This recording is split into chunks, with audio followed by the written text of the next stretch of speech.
I'm Janzyn Jacob, and this is my story.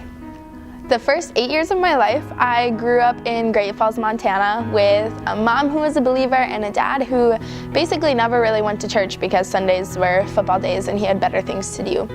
It wasn't until my parents split up and we moved back here to Grand Forks that I learned that we didn't really know the whole truth about Jesus.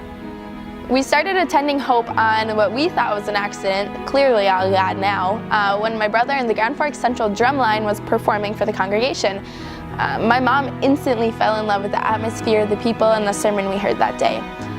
And then once we got more involved and my mom threw us into basically everything we could at church, one particular confirmation class stuck out to me where Pastor Paul was telling us that it didn't matter how good of a person we were or what good deeds we did, if we didn't know Jesus personally and haven't accepted his love for us, then we weren't going to heaven.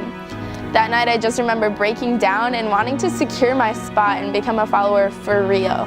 That truly changed my life from that night on. I finally got to high school and immersed myself into every possible thing that I could. I started making a lot of friends and I found out that I was good at what I was getting involved in.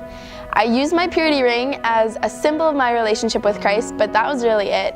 I wasn't praying as much and thought that I really didn't need God because I had everything.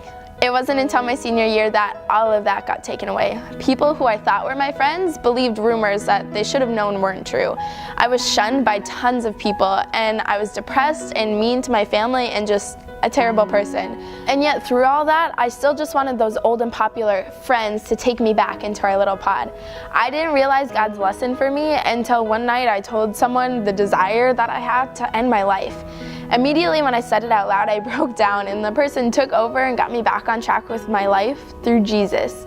I found the only thing I ever needed was God and to know that he loved me and cared about me and that he was going to be the one to take care of me in my life and not those people, not the things that I was throwing myself into all throughout high school. Since then, my relationship with God has been completely different.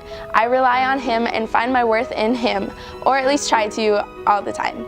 I had dreams of doing a YWAM trip to serve, but God had other plans for me. I will be staying here to work as a para and getting more involved with FCA at the school I work at and more involved with the church. I'm so grateful for God's immense amount of grace and love for me and for truly saving my life.